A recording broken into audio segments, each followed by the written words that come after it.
Hey guys, what is up? It is the Fast Break Report here, bringing you guys another vlog. Unfortunately, the first take of this video didn't have any sound. I forgot to open my external software that records the audio. I just opened it and started recording and didn't realize that I didn't open that. So we're doing it again. So I just want to start off by saying, unfortunately, I did not see the Orlando Magic game on Monday night, and I'm not going to see the Orlando Magic game, or no, not the Dallas Mavericks game on Monday night, and I'm probably not going to see the Orlando Magic game tonight. The Dallas game was just on too late. It started at 9:30 at night Eastern Standard Time, and usually I go to bed by 10:30, so that gives me like only an hour to really watch it. And I wasn't really like, just because it came on so late, I wasn't really interested in it. But Miles went bonkers. We had a bunch of guys in double figures. It finally also looked like a really good game. But the problem is, it seems like the trend from last year is rearing its ugly head again, of where we can beat the good teams, but we can't beat the bad teams. And being tonight that we're playing the Orlando Magic without Paolo Banchero, which I won't be watching because I'm going to dinner at 7 o'clock. And that's when the game starts. I'll probably catch the end of the third, start of the fourth quarter. But I'll miss the entire first half. And that's depending on how long I'm there. But just the idea, we've had a rough go of it to start the season. Obviously, James Wiseman tearing his Achilles, then Isaiah Jackson tearing his Achilles, not only, like, 2 games later, not even. But it's just the idea that the Pacers are finally looking to address this issue that we now have at the backup center position.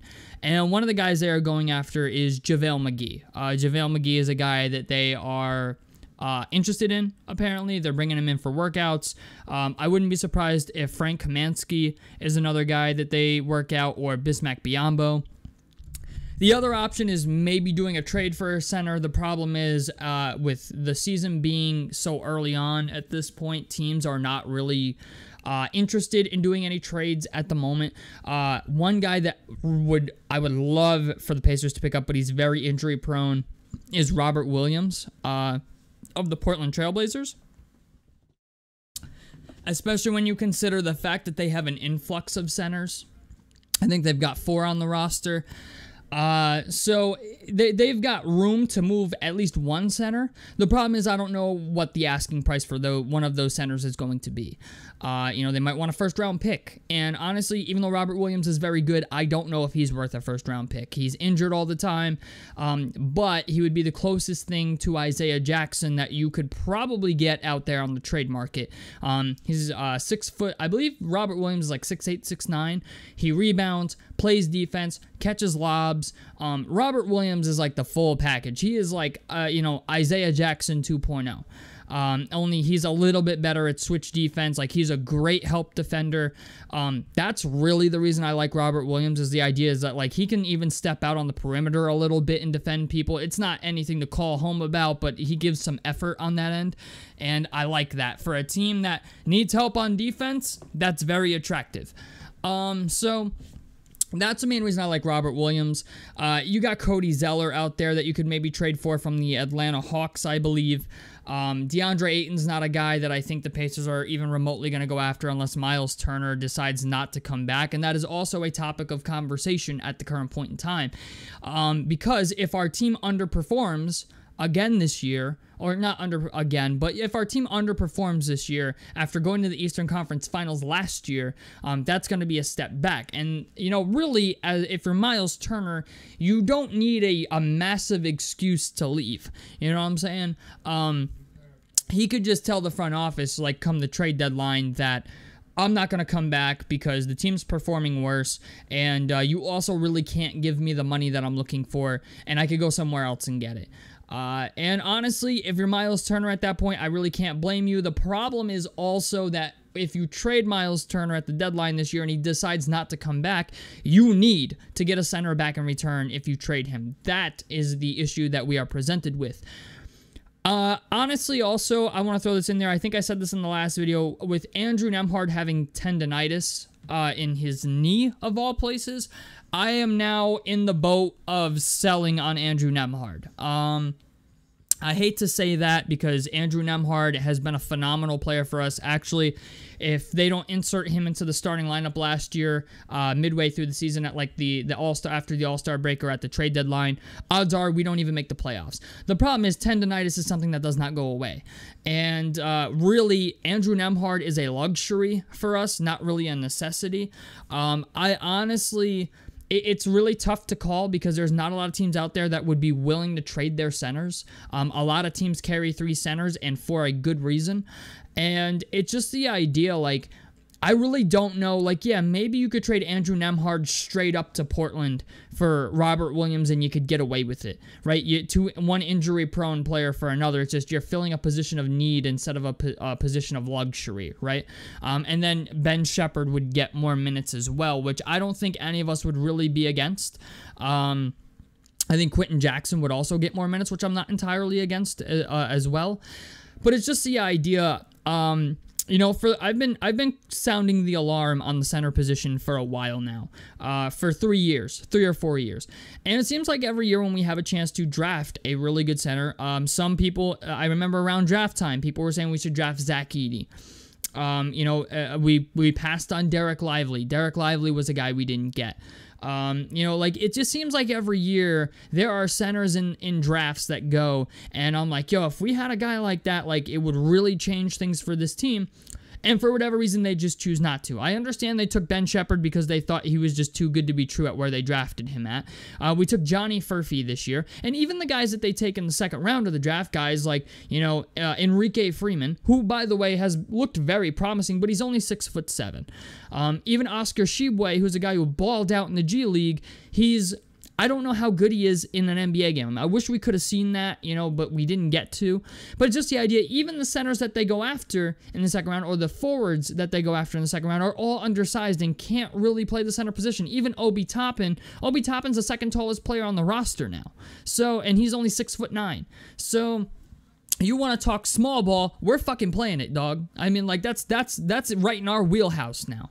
So, small ball is definitely the way the Pacers should go. I don't know why the offense has looked all discombobulated, but it looks like, you know, in the Boston game and in the Dallas game that we're sort of getting back to that. But the Pacers do need to address that center position hole. You know, it just irritates me that they keep passing on centers in the draft, and then when they do draft centers, they're guys that are, like, really have almost no realistic possibility of being a contributing NBA player. You know what I'm saying? So, it's just the idea, I am on my wish list this upcoming year in the NBA draft, is that they will make a serious attempt at getting a guy in the draft at the center position. And, you know, instead of getting, like Johnny Furphy, did we really need Johnny Furphy? Like, that's where I'm at. You know what I'm saying? Like, we got Jarris Walker, right? We have Aaron Nesmith. I understand the wing position and the center positions are the two biggest holes on our roster. But, like, was Johnny Furphy a guy that we really needed to draft? Even though the Spurs were really interested in him, and I understand why you would go after him if the Spurs were really interested in him. But at the same time, like, we got Jarris Walker. We got Andrew Nemhard. We got Ben Shepherd. Yes, they're not really forwards, but they're kind of capable. You know what I'm saying? And really, I understand we signed James Wiseman. I understand that we still had Ijax on the team. But, you know, for the longest time, I always thought we can do better. We can do better than Jalen Smith. We can do better than Isaiah Jackson. And we did that with James Wiseman. You know what I'm saying? So, I don't know what's going to happen. I don't know what path the Pacers are going to take. They're looking at JaVale McGee. McGee is a 3-time NBA champion, but I don't really know when the last time was that he committed some serious dedicated minutes in the NBA other than 2020 when he won a ring with the Lakers and LeBron and AD. So, I don't know. And the problem is also with JaVale McGee, like, come playoff time, he's kind of unplayable. Like, he's not really a wing defender type center. He's not a stretch big type of guy, where, yes, Miles Turner is, but Miles Turner lacks in the rebounding department. And even Miles Turner, I think, is a bit of an overrated defender. So, I don't know. You know what? I don't know what the Pacers have up their sleeve.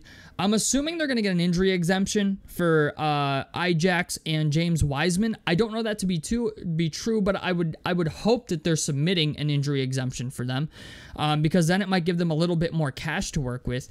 But right now, it's not looking good. The Pacers have been off to a rough start. We're 3-4 at the moment, which isn't the end of the world. They salvaged the start of the season a little bit better than I thought they would. I thought for sure they were going to lose the Dallas game, and they won. Tonight should be an easy win against Orlando, being that Paolo Banchero's out for, 4 to 6 weeks. So that should be an easy win, but it won't be because we're the Indiana Pacers, and we like to play lax. We like to give other teams an opportunity to beat us when we should be beating the brakes off of them.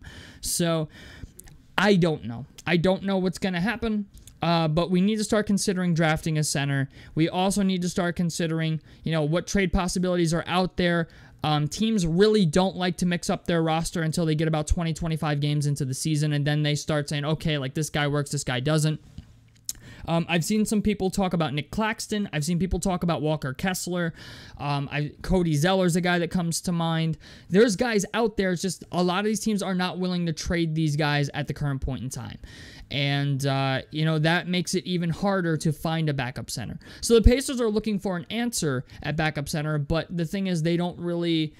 Whatever they get is not going to be better than what they previously had. And that's something I think Pacers fans need to understand, unless they pull off a trade for a guy like Robert Williams. Even Steven Adams. Like, Steven Adams is out there, but now Steven Adams is also, I believe, I believe he's the backup center for the Houston Rockets now, and Alperen June, if I said that correctly, is the starting center. So... even the guys that you think are, guys that you could maybe get for, pennies on the dollar or, lowball another team for, are guys that teams aren't willing to get rid of. So, I don't know. I've seen people talk about Jahlil Okafor, but Jahlil Okafor is not a guy that I think the Pacers are going to be bringing in. I just don't. They cut him from the Mad Ants, and I just simply don't think... I just don't think he's going to make an appearance in our rotation anytime soon. So... We'll have to wait and see. I hope Kevin Pritchard and Chad Buchanan have something up their sleeve because they need... it would be nice if they could win tonight against Orlando and make our record 4-4. I'd feel a little bit better about our season then. At least showing that we can beat a team that we absolutely should beat. Rather than constantly lose to these teams that are undermanned and play like crap and yet somehow still beat us. But yeah, center, drafting a center is officially on the NBA draft wish list at this point. Also because Achilles injuries are bad because usually guys don't come back the same. We saw how it affected Klay Thompson, right? Klay Thompson, yeah, he came back from the Achilles and had moments, but was never as consistent. And when you look at a guy like Ajax, who most of his NBA, prowess, I guess. Most of what he does is based on athletic ability. Jumping, catching lobs, blocks, rebounding. He's not really a jump shooter. And if you have injuries like that, you kind of have to become a jump shooter. James Wiseman, I think, will get away with it a lot more than Isaiah Jackson will, only because James Wiseman is 7 foot tall, and James Wiseman does have a little bit of a mid-range jump shot. But Ajax is going to have to develop something like that, I think, if he wants to stay on the team. And even then, we don't know how crazy he's going to be at jumping. So it's a tough pickle to be in. Needless to say, it's not great. So tell me what you guys think about this down below in the comment section below. A like helps me out. Subscribe if you guys want to see more on the Fast Break Report. And I'm out of this motherfucker. Peace, guys.